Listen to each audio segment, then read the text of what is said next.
दूसरे चैप्टर के question answer देख रहे थे। धोने का सोडा, बेकिंग सोडा। धोने का सोडा, बेकिंग सोडा का सूत्र लिखते हैं, दोनों के उपयोग बताइए। धावन सोडा और baking soda. Sodium carbonate Na2CO3.NH2। Baking soda, sodium bicarbonate, sodium hydrogen carbonate, NaHCO3। Main उपयोग कहाँ कहाँ होते हैं? धोने का सोडा, धावन सोडा का जाहिर सी बात है, हमारा जो धावन सोडा से पहला तो कठोर जल को मृदु करने में किया जाता है, फर्श वगैरह साफ साफ करने में किया जाता है, डिटर्जेंट अपमार्जक बनाने में, तो वो कपड़े वगैरह धोने में भी उसका उपयोग करते हैं। इंडस्ट्री में भी ग्रीस वगैरह के दाग को हटाने के लिए इसका यूज किया जाता है। बेकिंग सोडे का उपयोग खाना बनाने में किया जाता है, बेकिंग पाउडर बनाने के लिए किया जाता है, और इसी का उपयोग इसी से धावन सोडा भी बनता है ना। तो बेकिंग सोडा के यही मेन उपयोग है। दो दो लिखना थे। सोडियम क्लोराइड का जलीय विलयन उदासीन होता है। और एक और आपको अगर कोई याद ना है ना, तब यूज करना है कि जब कुछ भी याद ना है और इसके अलावा कोई और कुछ आ जाए और याद ना आए इसका उपयोग कहाँ करना है, तो प्रयोगशाला में अभिकर्मक के रूप में सबके साथ लिख सकते हो। सोडियम क्लोराइड का जलीय विलयन उदासीन होता है, परंतु सोडियम कार्बोनेट का जलीय विलयन क्षारीय होता है, क्यों? सोडियम क्लोराइड का जलीय विलयन उदासीन होता है, क्या? सोडियम क्लोराइड का जलीय विलयन उदासीन होता है? हाँ, क्योंकि सोडियम क्लोराइड मतलब कि एक आयनिक यौगिक है। Na और Cl होते हैं, और इसमें Na पे धनायन होता है और क्लोरीन पर ऋणायन। इसलिए जो है जितने Na धनायन होते हैं उतने ऋणायन होते हैं। इसलिए इसका जलीय विलयन, जब हम इसको पानी में घोलते हैं तो इसका जलीय विलयन तो उदासीन होगा, परंतु सोडियम कार्बोनेट का जलीय विलयन क्षारीय होता है। तो सोडियम कार्बोनेट के जलीय विलयन में जब हम सोडियम कार्बोनेट को पानी से घोलते हैं तो OH आयन उसमें जो है उसकी मात्रा ज़्यादा हो जाती है, इसलिए उसका जलीय विलयन क्षारीय होता है। तो कॉमन सा है थोड़ा सा क्वेश्चन।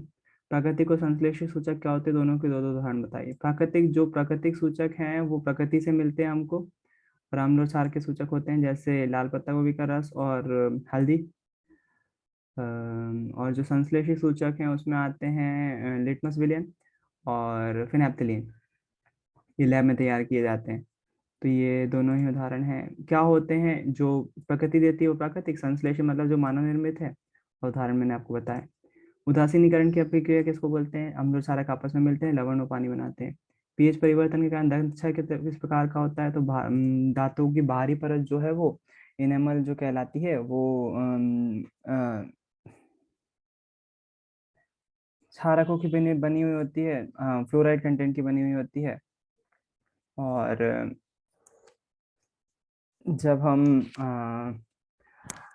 दांतों की नियमित सफाई वगैरह नहीं रखते हैं तो क्या हो जाती है, वो एनिमल की परत हट जाती है, इसलिए दंत क्षय प्रारंभ हो जाता है। और मुंह का पीएच भी एक निश्चित समय तक ही रहता है। उसके बाद अगर उसका मुंह का पीएच कम होता है, किन्हीं कारणों से, दांत की सफाई नहीं रखने से वगैरह वगैरह से, ब्रश ना करने से, तो पीएच अगर कम होता है तो अम्लता बढ़ती जाएगी और एनिमल की परत बढ़ जाएगी, हमें सेंसिटिविटी हो जाएगी और दंत क्षय चालू हो जाएगा। दंत क्षय मतलब कि दांत घिसना चालू हो जाएंगे। आप जैसे बुजुर्गों को देखते हो परेशानी जाती है, उनसे खाना काटते नहीं बनता है, तो वो बहुत परेशान होते हैं, जो काटने वाले दांत होते हैं। हाँ निकेत बोलो।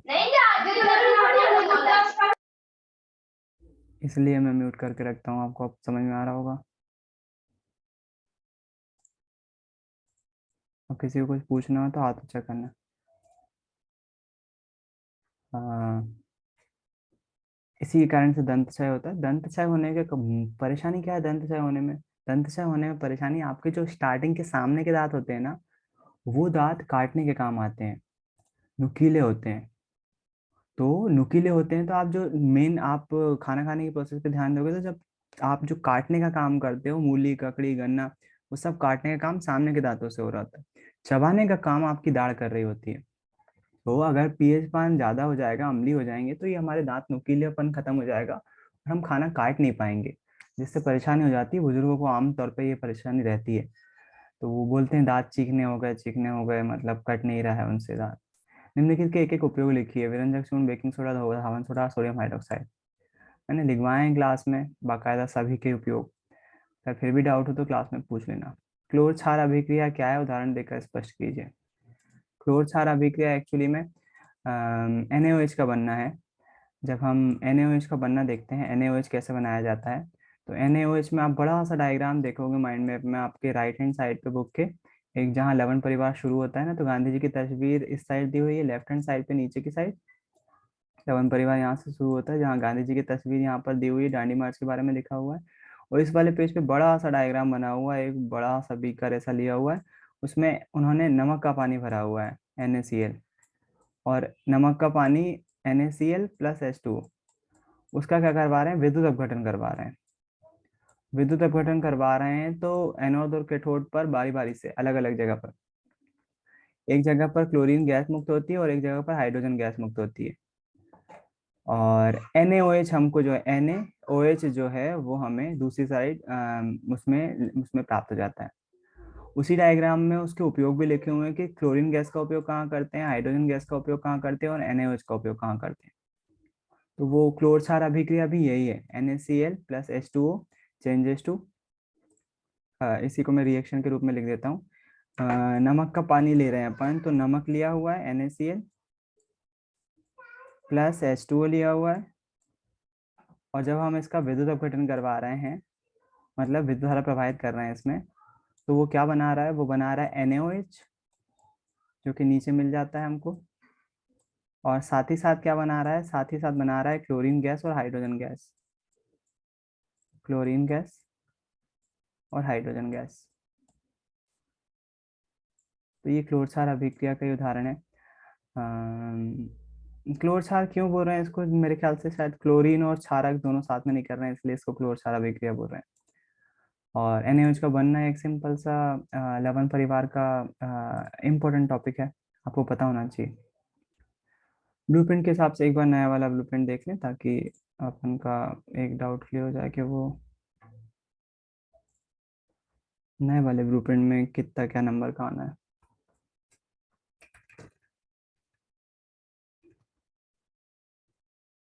तो ये 9th 10th सब मिक्स देता है बोर्ड, बोर्ड पे हो जाता है। आज क्लास एक ही रह पाएगी यार, थोड़ा सा थक गया हूँ, एनर्जी लॉस्ट हो गई आज। थोड़ी सी क्लास छोटी रहेगी, कोई दिक्कत नहीं है, चलता है कभी कभी। मैं जब भी ऐसा बोलता हूँ ना, अंदर से कैसे फीलिंग आती है, वैसी नहीं आती कि मतलब बुरा वो मत समझना कि खुद पे घमंड कर रहा है या घमंडी इंसान है।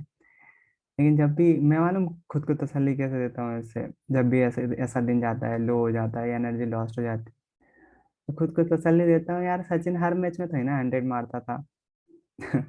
सचिन भी तो कभी कभी 0 पे आउट हो जाता था, या फिर कई दिन, हाँ हाँ, बहुत सारे मैचों में 1 2 3 4 5 10 20 25 ऐसे रन मारता था। हर मैच में तो ना 100 मार देता था। उससे तसल्ली मिलती है कि यार वो भी तो अपने फील्ड का जबरदस्त बंदा रहा है। तो अपन भी तो एक आम इंसान ही है।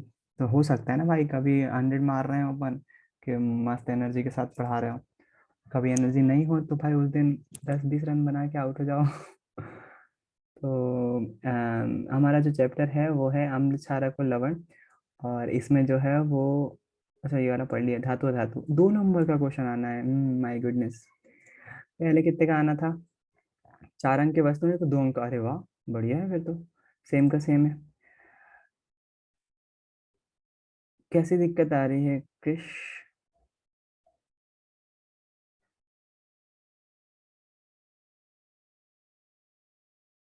आपका इंटरनेट के कारण से होगा इशू, नेटवर्क का। और किसी को वीडियो की दिक्कत जा रही है क्या? अगर दिक्कत वीडियो में अगर मतलब स्क्रीन वगैरह नहीं दिख रही हो, अटक रहा हो, अगर किसी को जा रही है तो प्लीज़ कमेंट बॉक्स में, मतलब चैट बॉक्स में मैसेज कर दो मुझे।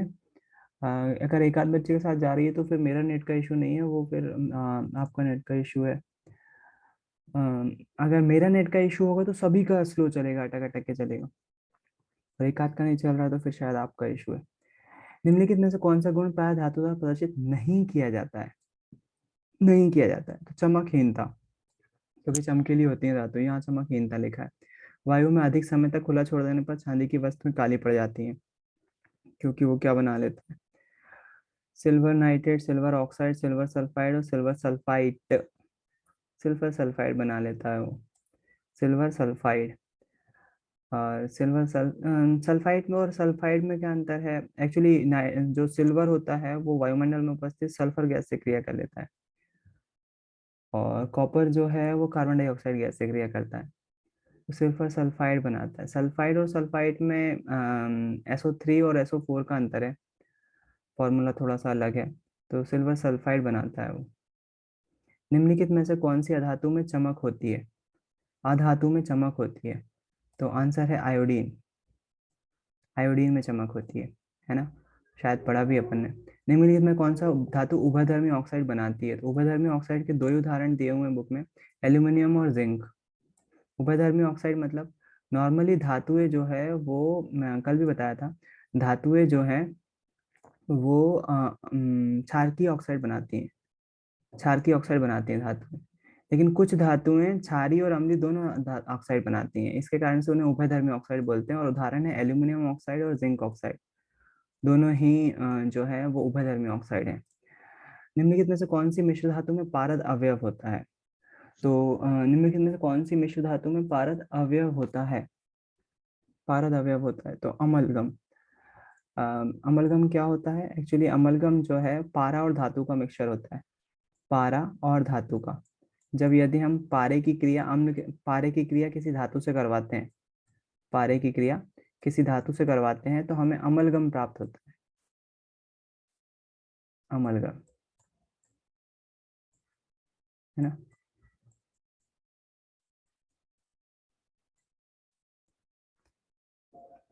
पारा और धातु की क्रिया करवाने पर हमें अमलगम प्राप्त होता है।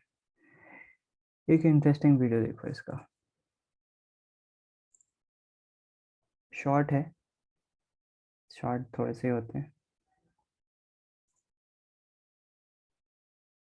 कैसे पारा धातु के साथ क्रिया करता है और अमलगम बनाता है। तो हम जो अभी ये वीडियो देख रहे हैं इसमें जो है पारा सोने के साथ क्रिया करता है,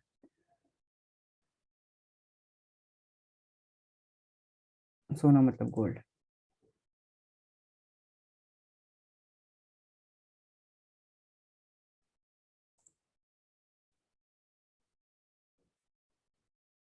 तुम साथ हो या नहीं क्या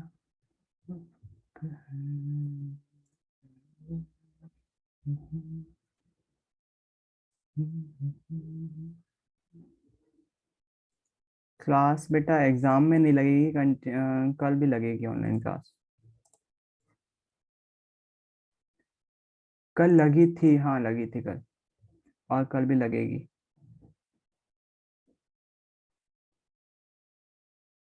कहाँ गया भाई?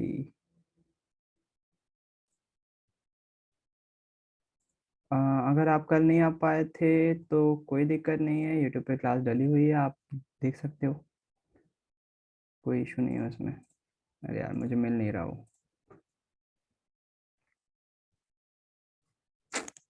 चलो अगला देते हैं, जब तक खुल जाएगा, वो वीडियो नहीं खुल रहा। निम्नलिखित में से कौन सी मिश्र धातु पारा अवयव होती है? तो अमलगम। निम्नलिखित में से कौन सी अधातु द्रव होती है? अधातु द्रव होती है तो फ्लोरीन गैस होती है, फास्फोरस जो है वो ठोस होता है, ब्रोमीन और आयोडीन। ब्रोमीन होती है लिक्विड फॉर्म में, और ये अपने पास रखा हुआ है, आप चाहोगे तो दिखा दूंगा मैं। ब्रोमीन अधातु है और लिक्विड फॉर्म में होती है, एसिड जैसी बदबू स्मेल आती है बहुत ज्यादा। तबीयत खराब हो गई? दोनों भाई बहन की इकट्ठी हो रही है भाई, थोड़ा सा सीरियस होके रिपोर्ट टेस्ट वगैरह करवा लो, पढ़ाई होती रहेगी। क्योंकि अगर दोनों की इकट्ठी तबीयत खराब हो रही है तो वो वायरल है, उसको हल्के में ना लो, प्रॉपर इलाज करवाओ अच्छे से। 1-2 दिन रेस्ट करो। मैंने भुगता है, मुझे मालूम है, बीपी हाई हो गया था हम, हो सकता है। तो अभी भी बोल रहा हूँ, अभी भी अगर नई क्लास करना, आराम करो, आराम ज़्यादा बेहतर है ना। वायरल की टेबलेट्स लो, क्योंकि वायरल हो रहा है इस टाइम और ख़तरनाक हो रहा है ना। तो टेक केयर। सभी लोग ध्यान रखो, है ना। कृष की तबीयत खराब हो रही है, वो कल हॉस्पिटल में भी एडमिट था, बोल रहा है। तो सभी लोग ध्यान रखो इस बात का, कि थोड़ा सा ख्याल रखो भाई अपना।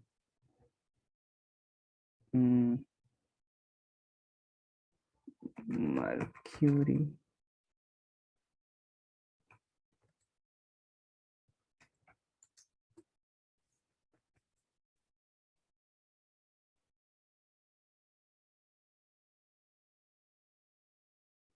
इंडियन लोग भाई साहब गजब ही हैं। हार्ट अटैक आया था? Are you serious? ये मरकरी है।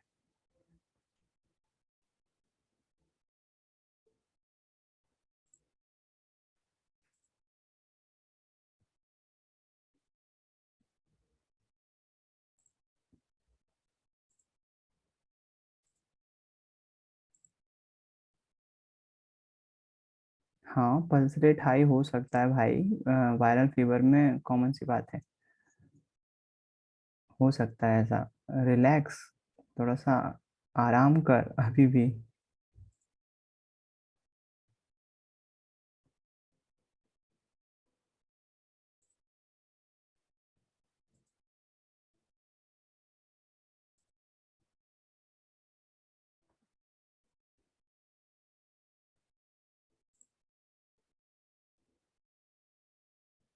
ये गोल्ड लीफ ले रहे हैं। गोल्ड लीफ मतलब सोने की एक पन्नी सी पतली पन्नी है। मैं क्यों दिखा रहा हूँ, ताकि तुम अमलगम भूलो ना कभी, इसलिए दिखा रहा हूँ बस। और कोई वो नहीं है, ताकि याद रहे कि भाई अमलगम, हाँ हमने देखा है रियल में अमलगम कैसा दिखाई देता है। तो ये गोल्ड लीफ है, और इस पे मरकरी डालते हैं, मरकरी सिल्वर कलर का दिखाई देता है। और नई क्लास, ऑनलाइन क्लास में ये फायदा होता है। ये देखो मरकरी डालेंगे जैसे इस पर, तो आप ये देखो मरकरी, ये सिल्वर कलर का होता है। जैसे ही डालेंगे तो आप देखोगे ये रिएक्ट कर रहा है, और उसके अंदर घुलती चली जाएगी ये गोल्ड लीफ। देखो ये सिल्वर है ना, एक तरह से खा जा रहा है उसको, गोल्ड को। देखो धीरे धीरे कितना स्लोली मूव करते हुए दिख भी रहा है, क्लियर, बिल्कुल क्लियरली विजिबल है मरकरी गोल्ड लीफ को। तो ये धातु, पारा खुद धातु है, और सोना भी धातु है। तो पारा जब धातु के साथ क्रिया करता है तो अमलगम बनाता है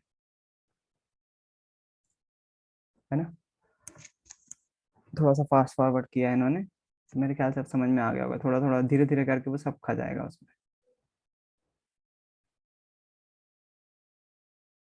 फिर लास्ट में ये बचेगा, देखो।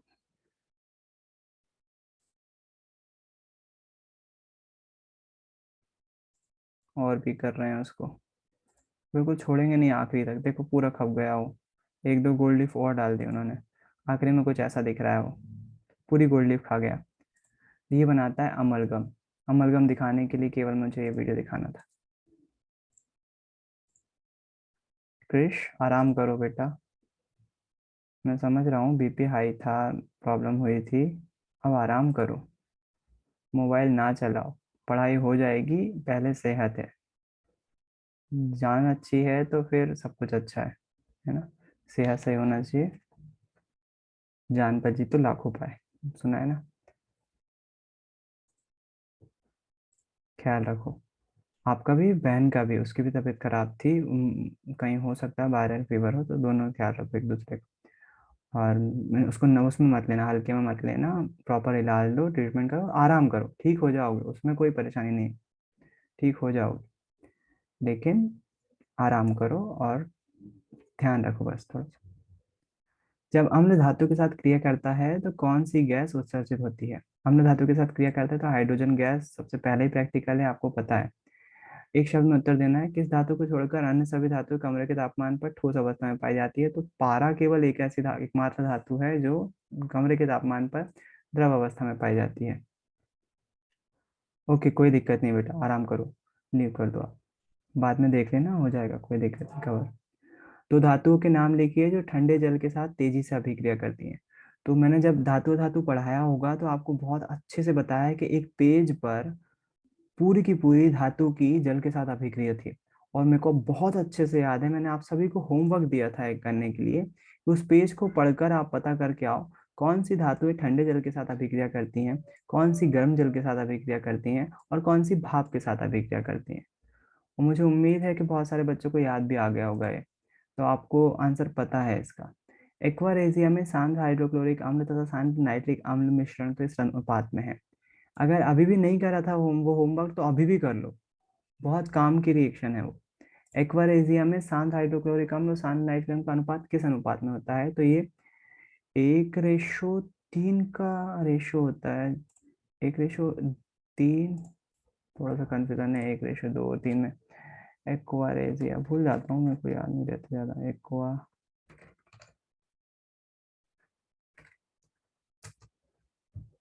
1:3 का।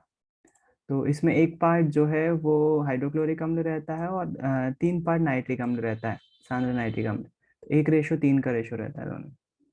एक पार्ट सांद्र हाइड्रोक्लोरिक अम्ल और सांद्र नाइट्रिक अम्ल 3 पार्ट। आयनिक यौगिकों का गलनांक एवं क्वथनांक उच्च क्यों होता है? क्योंकि इनका जो,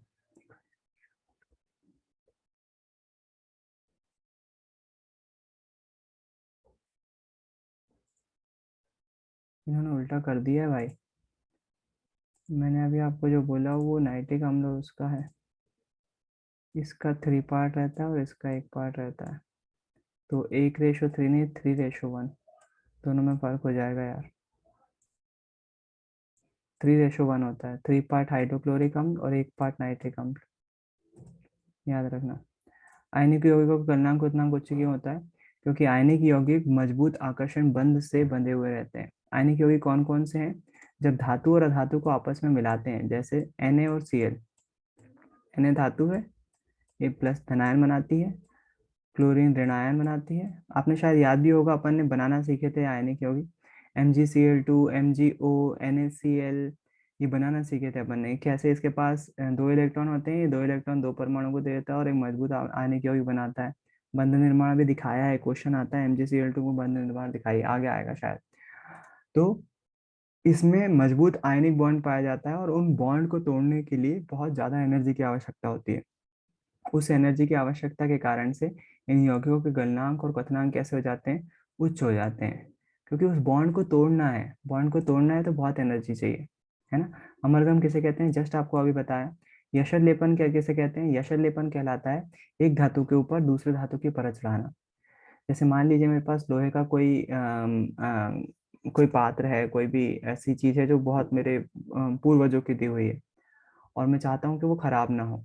जंग लग जाएगी तो खराब हो जाएगी लोहे की चीजें। तो मैं क्या करूंगा, उस पर यशर लेपन कर लूंगा। यशर लेपन कर लूंगा मतलब दूसरी धातु की परत चढ़ा दूंगा उस पर। जैसे ही परत चढ़ाऊंगा तो मैं पाऊंगा कि वो चीज जो है वो बिल्कुल एकदम से मतलब शानदार दिखने लगती है। और उसके ऊपर एक लोहे की धातु के ऊपर दूसरे धातु की परत चढ़ा दूंगा तो वो शाइन भी करने लगेगी, ऊपर से खराब भी नहीं होगी। तो एक बार यशर लेपन का वीडियो देखना बनता है। लेकिन अभी नहीं दिखा रहा हूँ क्योंकि थोड़ा सा टाइम कम है। तीसरा चैप्टर नहीं हो पाएगा नहीं तो। मिश्र धातु का उपयोग विद्युत तारों की परस्पर वेल्डिंग के लिए होता है। तो जो हमारा टांका मिश्र धातु होती है, टांका, टांका का यूज जो है वो परस्पर वेल्डिंग के लिए किया जाता है। तो आप जो, यदि आप शोल्डरिंग आयरन जानते होगे, तो शोल्डरिंग आयरन में जो तार यूज किया जाता है वो टांका होता है। टांका का उपयोग, मिश्र धातु टांका का उपयोग जो है वो, मिश्र धातु टांका, कुछ गड़बड़ लग रहा है इसमें।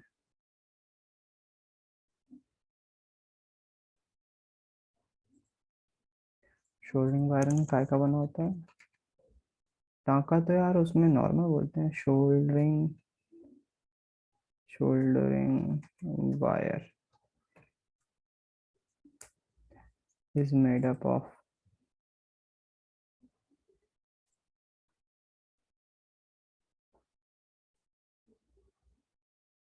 शोल्डर बोलते हैं उसको, हाँ शोल्डरिंग आयरन को शोल्डर बोलते हैं, और वो सीसा और लेड का बना होता है, टिन और शीशे का।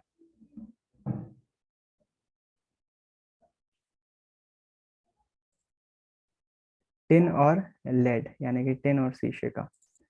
तो अपना आंसर होगा मिश्र धातु शोल्डर का उपयोग। शोल्डर मिश्र धातु है और तारों को जोड़ने के लिए इसी का उपयोग करते हैं, शोल्डर। और ये शोल्डर किन दो धातु की मिश्र धातु है? वो है टिन,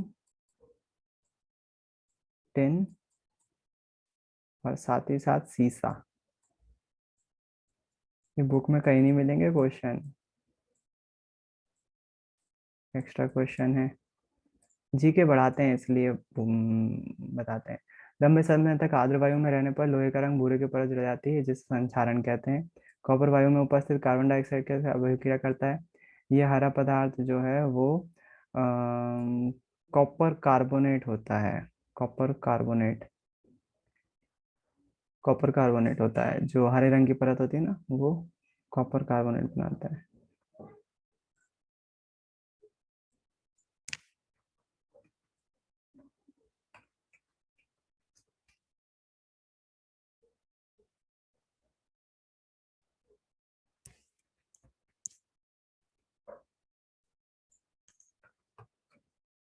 कॉपर कार्बोनेट का सूत्र में देख रहा था एक बार, CH2Cu2O5, हाँ बड़ा होता है इसलिए याद नहीं था। कॉपर कार्बोनेट, देखो कॉपर तो है ही, जाहिर सी बात है अपनी तांबे की गुण रहती है, और जब ये CO2 से क्रिया करती है तो कॉपर कार्बोनेट बनाती है। फॉर्मूला थोड़ा सा ऊटपटांग है, CH2Cu2O5, तो इसके साथ पानी का रिएक्शन चाहिए, H2O रहेगा और ये बनाएगा Cu2O। रहने दो, कॉपर आप हिंदी में लिखो, कॉपर कार्बोनेट बनाती है, बुक में मिल जाएगा संचारण जहाँ टॉपिक शुरू होता है। दो या दो से अधिक धातुओं के समांगी मिश्रण को मिश्रातु कहते हैं। ये मिश्रातु या मिश्र धातु वह सूची जिसमें उनकी क्रियाशीलता के अवक्रोही क्रम में रखा जाता है, उसको सक्रियता श्रेणी बोलते हैं। सक्रियता श्रेणी एक महत्वपूर्ण टर्म है और पूछी जा चुकी है। सक्रियता श्रेणी किसे कहते हैं?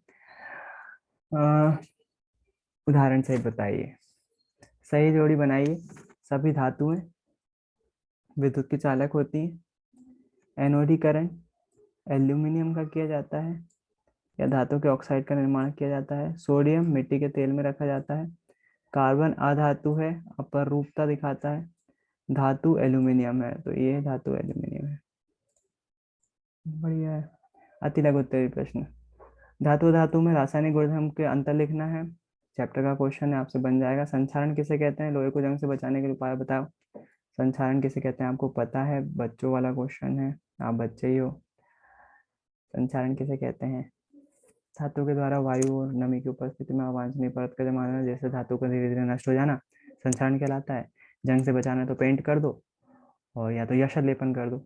उभयधर्मी ऑक्साइड क्या होते हैं? दो उभयधर्मी ऑक्साइड के नाम बताओ। दो ही लिखे हैं बुक में, एल्यूमिनियम एल्यूमिनियम ऑक्साइड और जिंक ऑक्साइड। और धातुएं नॉर्मली क्या होती हैं?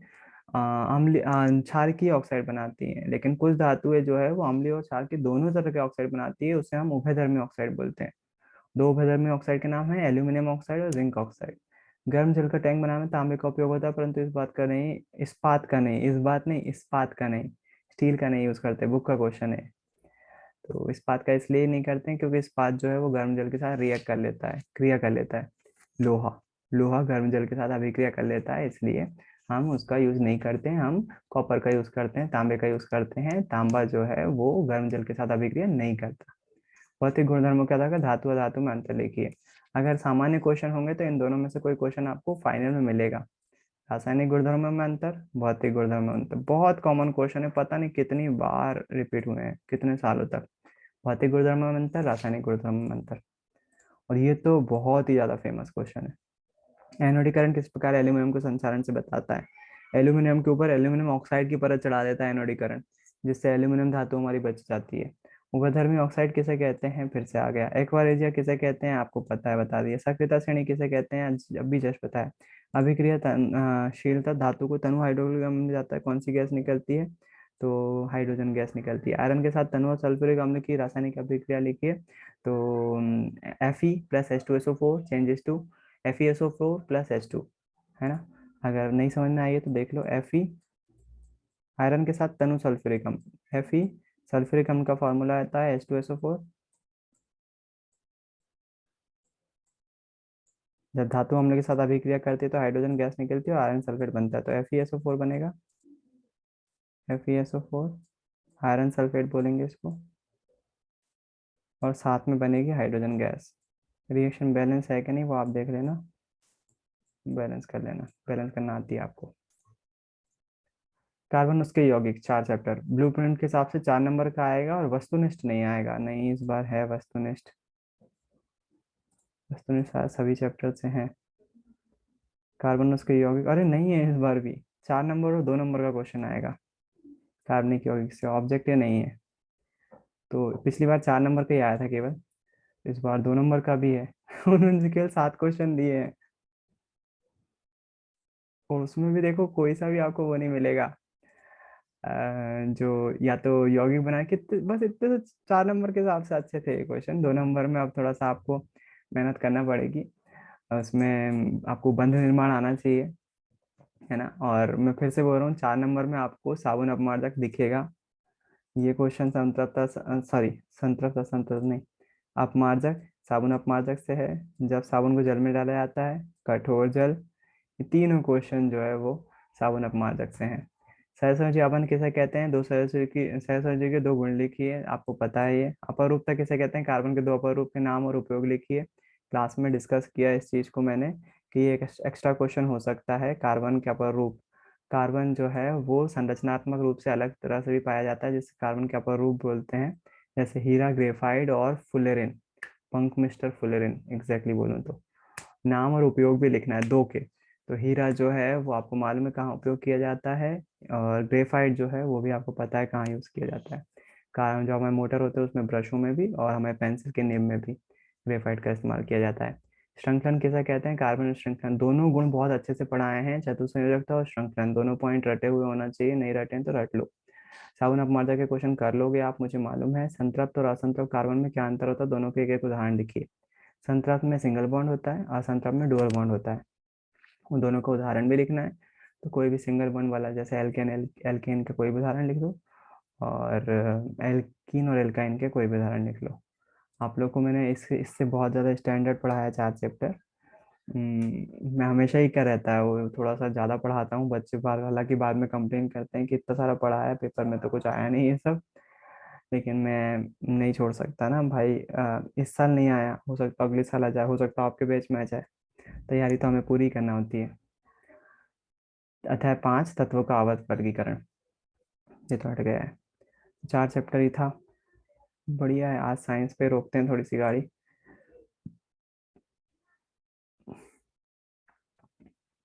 उम्मीद है कुछ नया सीखा होगा। शॉर्ट क्लास थी लेकिन बहुत कुछ था सीखने के लिए। 2 चैप्टर, 3 चैप्टर, 3 चैप्टर, 4 चैप्टर दोनों में ही। इनमें से कुछ तैयारी करना हो, कुछ पूछना हो तो कल आप पूछ सकते हो, मैथ साइंस दोनों में ही। मैथ्स के लिए स्पेशली रिक्वेस्ट करूंगा, जो 4 नंबर के क्वेश्चन है वो ब्लूप्रिंट अगर आप देखेंगे तो ब्लूप्रिंट में 4 नंबर के क्वेश्चन जो है वो 13 चैप्टर से आना है। 13 चैप्टर से, और सांख्यिकी से, सांख्यिकी से आना आ नहीं सकता। 13 चैप्टर और 3 चैप्टर से आ रहा है, तो 13 चैप्टर से आपको 2 क्वेश्चन मिलेंगे 4 4 नंबर के। तो 13 चैप्टर की बहुत अच्छे से प्रैक्टिस कर लीजिएगा। 13.1 और 2 दोनों ही हैं। उसके फॉर्मूले बहुत अच्छे से आपको मालूम होना चाहिए, सारे आकृतियों के। और साथ ही साथ जो हमारा 8वां चैप्टर है, 8वें चैप्टर के सारे फॉर्मूले बहुत अच्छे से मालूम होना चाहिए आपको। वो टेबल के मान आपको रटे हुए होना चाहिए, ताकि आप न्यूमेरिकल कर सको और ऑब्जेक्टिव भी कर सको। ऑब्जेक्टिव्स ज़्यादातर आपको जो है वो बुक से बहुत कम बनाए मैंने। कुछ मन से दिए हैं और कुछ बहुत हद तक मैंने ओपन कर दे रहा हूँ मैं, क्योंकि आप शायद उससे प्रैक्टिस कर लोगे। परीक्षा अध्ययन से दिए हैं बहुत सारे। तो आप परीक्षा अध्ययन की प्रैक्टिस करके ऑब्जेक्टिव बहुत सारे कर लोगे। हालांकि मैंने उससे कॉन्सेप्ट उठाए, कुछ ऑब्जेक्टिव इधर उधर करें, तो आप परीक्षा अध्ययन का यूज़ कर सकते हो, हेल्प करेगी परीक्षा अध्ययन। पेपर ज़्यादा टफ नहीं है, ईजी है। उसके बाद 3 नंबर के क्वेश्चन जो है वो 9 चैप्टर से आए हैं, 10 चैप्टर से आया है और 12 से आया है। तो 12 अपन ने किया नहीं है, मैंने तीनों क्वेश्चन जो है वो 9 और 10 से मिक्स करके दिए हैं। तीनों क्वेश्चन 9 और 10 से आएंगे, 3-3 नंबर के। बाकी बचे 2-2 नंबर के 12 क्वेश्चन, तो वो सारे आपको हैं ही। 2 क्वेश्चन केवल प्रायिकता से थे, तो वो मैंने दो दो क्वेश्चन यहाँ पर एडजस्ट कर दिए हैं, फर्स्ट से लेकर 7 से 8 चैप्टर तक, तो वो बन जाएंगे आपसे, है ना। मैथ्स का ही बताना था, ये मैथ्स का भी मैंने बता दिया आपको, क्योंकि उसका प्रैक्टिस कर लेना, नहीं तो वो 4-4 नंबर के 2 क्वेश्चन आपके, 3 क्वेश्चन आना है टोटल। सॉरी। एक तो बहुपद में से, तो बहुपद की अच्छे से प्रैक्टिस आपकी है ही, और 4-4 नंबर के 2 क्वेश्चन 13 चैप्टर से। चलो आज के लिए इतना ही रखते हैं। हाँ, कल फिर मिलेंगे एक बार। बाय, गुड नाइट, जय गुरु सभी को।